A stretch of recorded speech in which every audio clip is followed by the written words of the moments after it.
Bismillahirrahmanirrahim. Dear students, today we will discuss the sampling methods. First of all, what is sampling?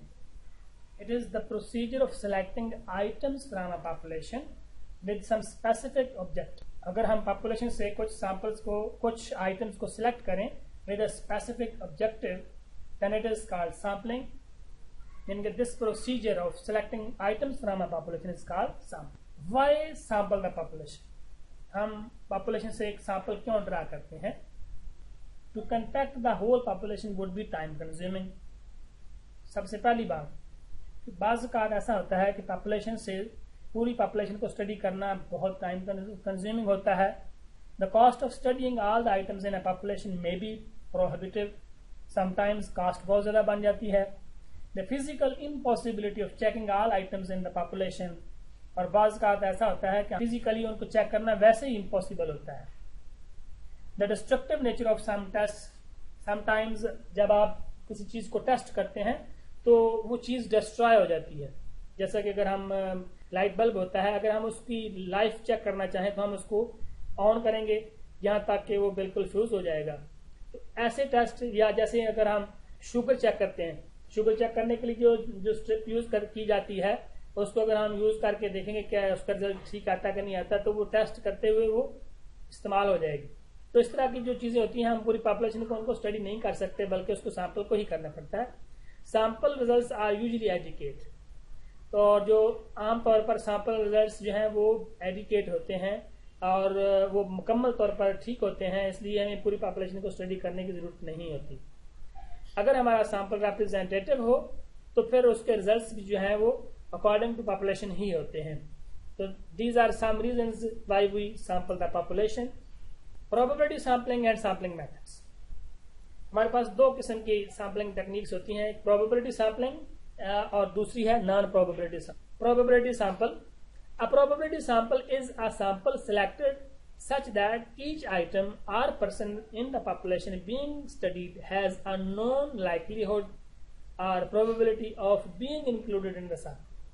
Population के अंदर जितने भी items होती हैं उनको हम इस तरीके से सैंपल सेलेक्ट करें कि उन सब की प्रोबेबिलिटी नोन हो, यानी कि उनकी प्रोबेबिलिटी नोन हो, सैंपल में इंक्लूड किए जाएंगे.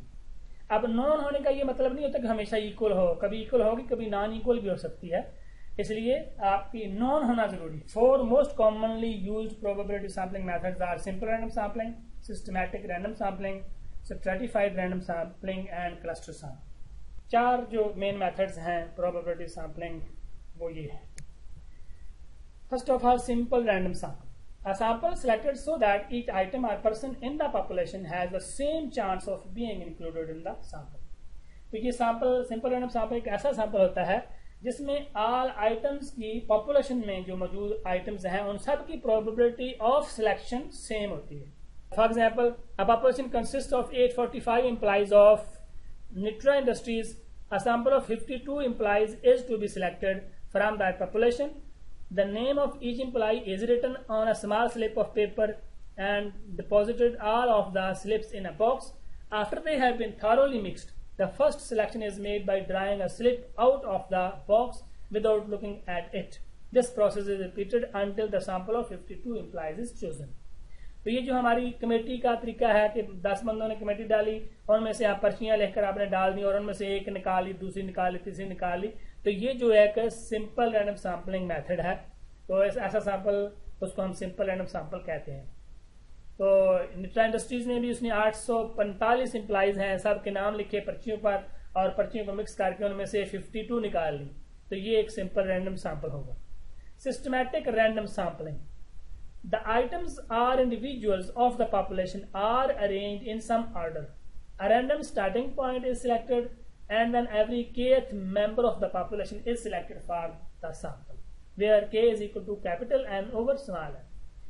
तो आप पहले इसको अरेंज करेंगे, फिर उसका एक स्टार्टिंग पॉइंट जो होगा उसको सिलेक्ट करेंगे, उसके बाद जो है every kth member of the population will be selected. For example, a population consists of 845 employees of Nitra Industries. A sample of 52 employees is to be selected from that population. First, K is calculated as the population size divided by the sample size. For Nitra Industries, we would select every 16th member, 16th employee in the list. If k is not a whole number, then round down. 845 over 52 जो है, अगर हम capital N को small N से divide करें और वो whole number ना आ रहा हो तो हम उसको राउंड डाउन करते हैं, राउंड ऑफ नहीं करते बल्कि राउंड डाउन करते हैं. Random sampling is used in the selection of the first name. Then select every 16th name on the list thereafter. तो आपने पूरी लिस्ट बनाई पहले 1 से लेकर 845 तक. आपने 845 बटे 52 इज इक्वल टू 16 निकाला. तो पहले 16 वाले जो मेंबर्स हैं उनमें से आप रैंडमली सिलेक्ट कर लें. मिसाल के तौर पर अगर आप रैंडमली सिलेक्ट किया 9 आ गया, अब 9 में 16 जमा करें 25, तो 25 अगला सिलेक्ट हुआ. उसके बाद अगला 25 में फिर 16 को ऐड करें तो 41 आ गया, 41 वो सिलेक्ट हुआ. 41 में फिर 16 ऐड किया तो ये 57 आ गया, तो आपने 57 सेलेक्ट कर लिया. ऐसे ही करते करते आप 52 मेंबर्स को सिलेक्ट करेंगे. It is called systematic random sampling. Simple random sample जो है, रैंडम नंबर टेबल जो है, उनके जरिए भी हम सिलेक्ट कर सकते हैं. फॉर एग्जाम्पल ये एक रैंडम नंबर टेबल है. फॉर एग्जाम्पल हमने रैंडमली सिलेक्ट किया, जैसे 284 है, 538 है, 001 है, 037 है, तो आप ऐसे इसको सिलेक्ट कर सकते हैं. नीचे भी जाएंगे, पहला नंबर आपने रैंडमली सिलेक्ट कर लिया, उसके बाद हर कोई भी दूसरा नंबर जो है, आप तीसरा नंबर जो साथ साथ वाले करते जाएंगे. तो यहाँ पर जो है स्टार्टिंग पॉइंट जैसे उसने 037 कहा, स्टार्टिंग पर सबसे पहले 037 सिलेक्ट हुआ, फिर 039, 058, 682, 424, 386, 447. तो ये आप ऐसे जा सकते हैं. आप इसको राइट पे भी जा सकते हैं, 037, 447, फिर आगे 961 जो कि हमारे पॉपुलेशन में नहीं है, इसको छोड़ दिया. 784 आ गया, 189 आ गया, और ऐसे फिर आगे 067, 628, 039, आप ऐसे करते जाएंगे. बात का इसमें ऐसा भी पॉसिबल है कि जैसे 037 हमने यहाँ किया सिलेक्ट, आगे जाके फिर कहीं 037 आ गया तो आप उसको छोड़ के अगला नंबर ले लेंगे. तो ये रैंडम नंबर टेबल्स जो हैं इनको भी हम यूज कर सकते हैं सिंपल रैंडम सैम्पलिंग के लिए.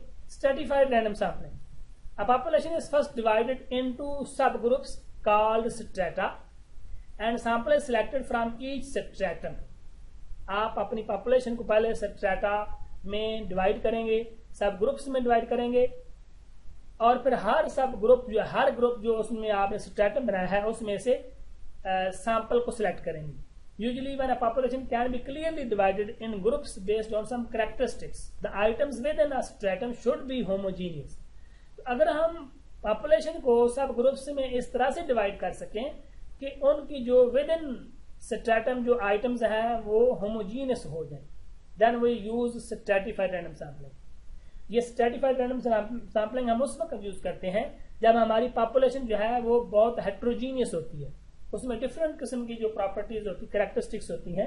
तो हेट्रोजीनियस पॉपुलेशन को पहले होमोजीनियस सब ग्रुप्स में डिवाइड किया जाता है, फिर हर सब ग्रुप जो है उसमें से उसके साइज के लिहाज से हम सैंपल ड्रा करते हैं. For example, suppose we want to study the advertising expenditures for the 352 largest companies in the United States to determine whether firms with high return on equity spent more of each sales dollar on advertising than firms with a low return or deficit. To make sure the sample is fair representation of the 352 companies, the companies are grouped on percent return on equity and a sample proportional to the relative size of the group is randomly selected. आप पहले अपनी इसको groups बनाएंगे, जैसे वो कह रहा है 30% एंड ओवर का पहला ग्रुप बनाया, 20 to 30% दूसरा ग्रुप, 10 to 20% तीसरा ग्रुप, 0 to 10% चौथा ग्रुप, एंड 5 डेफिसिट. ऐसी कंपनीज जो डेफिसिट में जा रही हैं तो रिटर्न ऑन इक्विटी की बेस पर उन्होंने इनको सिलेक्ट किया है, उनके ग्रुप्स बनाए हैं रिटर्न ऑन इक्विटी की बेस पर. तो जो डेफिसिट में है उनको अलग कर लिया. तो जो 30% एंड ओवर वाले 8 फर्म्स हैं, 20 to 30% equal return on equity या प्रॉफिटेबिलिटी वाली 35 फर्म्स हैं, 10 to 20% वाली 189 है, 0 to 10% वाली 115 है, और डेफिसिट में जा रही हैं जो फर्म्स हैं वो 5 हैं. टोटल आप देखें 352 है. अब आपने ये जो ग्रुप्स बनाए हैं इनकी जो रिलेटिव फ्रीक्वेंसी निकाली, 8 over 352 is equal to 0.02. 35 over 352 is equal to 0.10 and so on. अब 352 में से हमने 50 जो है फर्म्स को सिलेक्ट करना है। टोटल 352 फर्म्स हैं, उनमें से हमने 50 जो फर्म्स हैं उनको सिलेक्ट करना है। तो 50 फर्म्स कौन कितनी हर स्ट्रैटम में से हम सिलेक्ट करेंगे, ये है उसका जो साइज आएगा।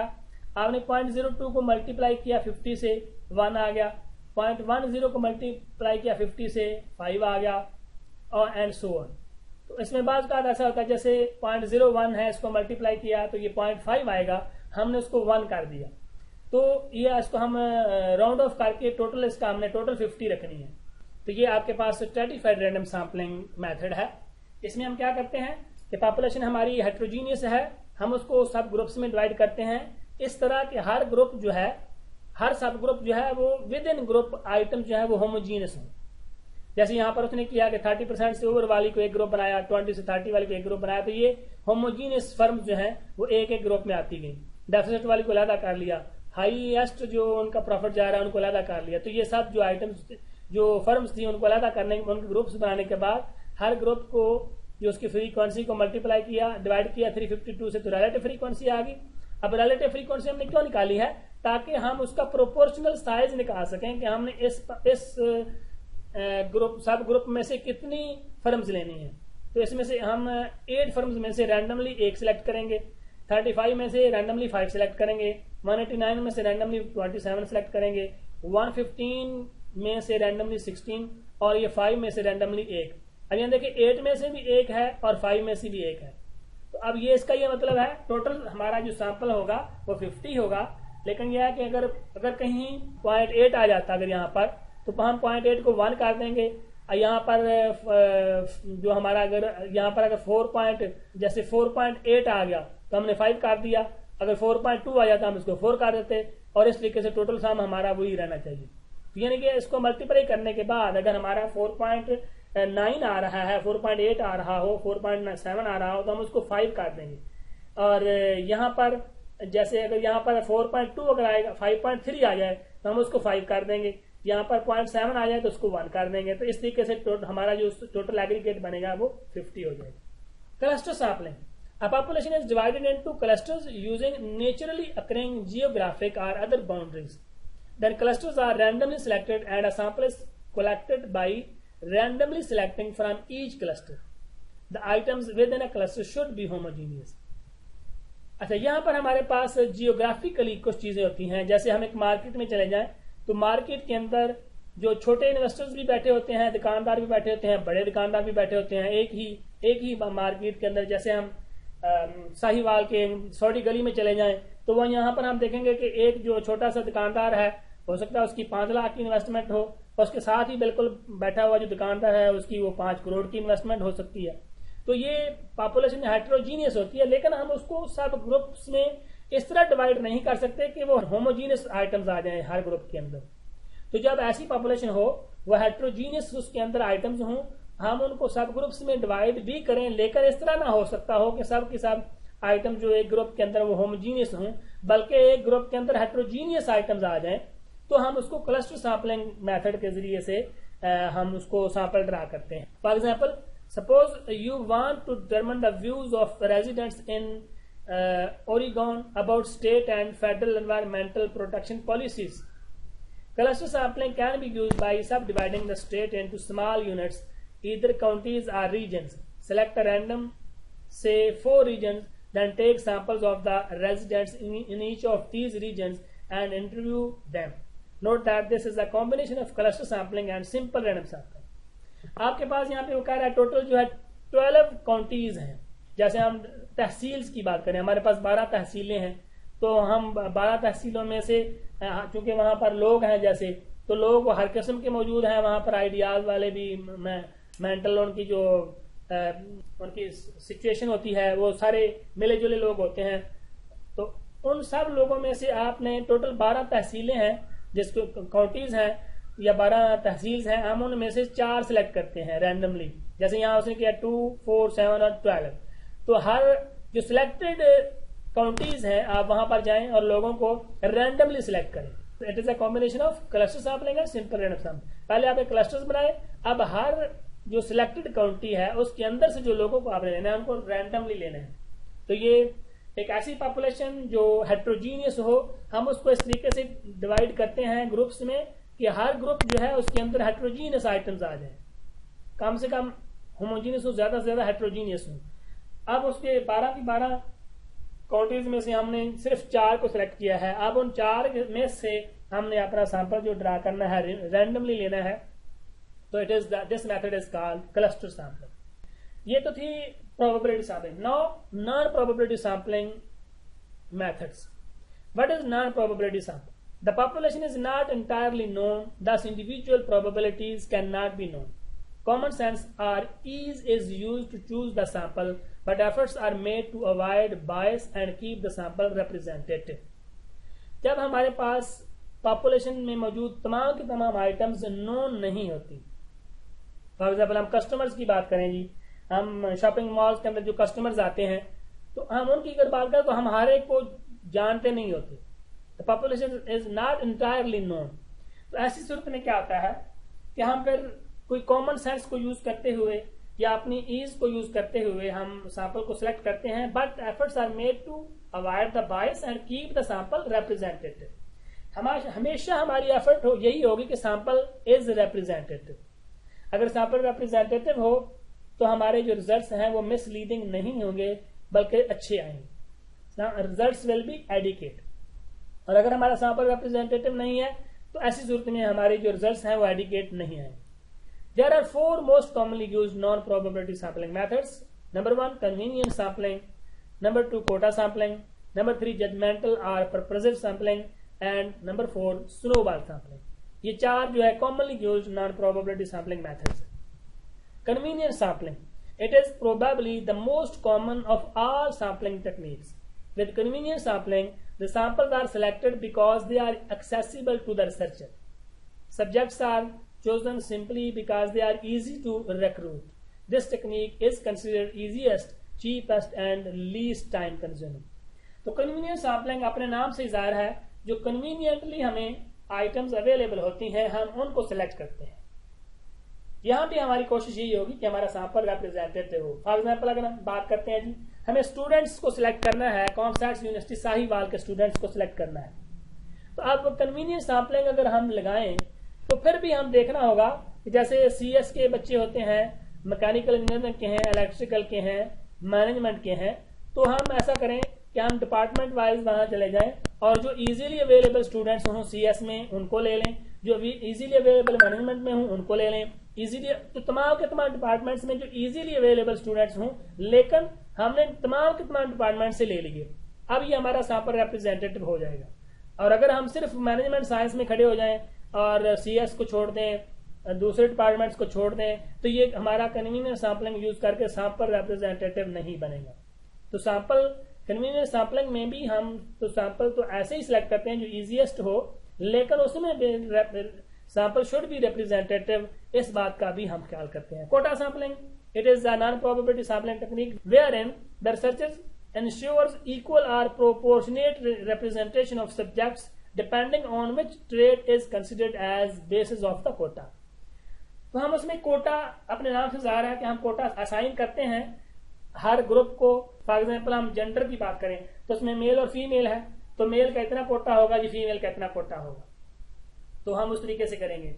तो ये जो कोटा सैंपलिंग होती है, ये जैसे अब अगर हम बात करें प्रॉफिट की बेस पर, जो अभी हमने स्ट्रेटिफाइड रैंडम सैंपलिंग में किया कि स्ट्रेटा बनाए जो on the basis of profitability, तो अगर हम उसमें भी कोटा रखें, ये इतना कोटा होगा जी, इतनों का जो हाईएस्ट प्रॉफिट वाली हैं, इतना डेफिसिट वाली हैं, इतना मीडियम लेवल प्रॉफिटेबिलिटी वाली को है, तो हम उसमें भी कोटा रख सकते हैं, फिर हम उसके मुताबिक उनको सिलेक्ट करेंगे। तीसरा जजमेंटल सैंपलिंग और purposive sampling. It is the more commonly known as purposive sampling. In this type of sampling, subjects are chosen to the part of the sample with a specific purpose in mind. हमारे दिमाग में एक specific purpose होता है कि भी हम किस बंदे को इसमें सिलेक्ट करेंगे, किसको नहीं सिलेक्ट करेंगे। फॉर एग्जाम्पल हम बात करें क्रिप्टो करेंसी चल रही है आजकल, तो क्रिप्टो करेंसी के हवाले से अगर हमने पॉपुलेशन में से सैंपल सिलेक्ट करना हो, अगर फॉर एग्जाम्पल हमने 100 बंदा सिलेक्ट करना है उसको इंटरव्यू करने के लिए या क्वेश्चनर फिल करवाने के लिए, तो अब हमारा कौन सा वो 100 बंदा होना चाहिए, उसमें हम पर्पसिव सैंपलिंग को लगा सकते हैं। उसके हमारे माइंड में ये होगा कि ऐसा बंदा जो क्रिप्टो करेंसी को यूज करता है या एट लीस्ट सफिशिएंट नॉलेज है उसके पास है, हम उसको सिलेक्ट करेंगे। अब हम हर एक को सिलेक्ट नहीं करेंगे, बल्कि सिर्फ उन लोगों को सिलेक्ट करेंगे जो जिनके पास ये नॉलेज होगा, sufficient knowledge of cryptocurrency. तो with judgmental sampling the researcher believe that some subjects are more fit for the research compare to the other individuals. This is the reason why they are purposefully chosen as subjects. तो ये इसकी back and पर कोई ना कोई ऐसा purpose होता है और उसमें कोई ना कोई रीजन होती है कि हमने किन किन को सिलेक्ट करना है, किन किन को सिलेक्ट नहीं करना। और उसमें भी हमारा ऑब्जेक्टिव यही होगा कि sample is representative. Snowball sampling, it is usually done when there is a very small population size. In this type of sampling, the researcher asks the initial subject to identify another potential subject who almost meets the criteria of the research. The downside of using a snowball sample is that it is hardly representative of the population. तो snowball sampling में ये होता है कि हमें कोई एक या दो बंदे जो मोस्ट रेलिवेंट है वो मिल जाते हैं। हम उनको फिर आगे पूछते हैं कि भाई आप बताओ और कौन से लोग हों जिनको आप जानते हो कि ये हमारे इस टॉपिक पर या इस फील्ड के हवाले से जो हमारे मोस्ट रेलिवेंट है, जो हमारा पर्पस है, जो हमारे माइंड में जो चीज है जिसकी वजह से हम लोगों को सिलेक्ट कर रहे हैं। फॉर एग्जाम्पल मैं बात करूं स्टैटिस्टिक्स में response surface methodology, response surface methodology topic है। अब उसको उसके जो पढ़ने वाले जो रिस्पॉन्स सरफेस मेथोडोलॉजी की जो एक्सपर्ट्स हैं वो पाकिस्तान में सिर्फ 4-5 ही। अगर हम लोगों को ढूंढना शुरू कर देंगे तो पता नहीं चलेगा। किसी एक को ढूंढ लिया, अब उससे हम पूछें कि हाँ भाई रिस्पॉन्स सरफेस मेथोडोलॉजी के और कौन कौन से एक्सपर्ट हैं, वो बताएगा फलां 2 हैं। हम उनको इंटरव्यू करने के बाद फिर उनसे पूछेंगे जी आप किसी और को जानते हो जो हमारे इस टॉपिक पर जो है एक्सपर्ट हो, तो वो बताएंगे हाँ ये फलां वाला जो उनके नॉलेज में होगा। तो ये it is called snowball sampling. तो बच्चों आज के लिए इतना ही है। Thank you very much. Allah.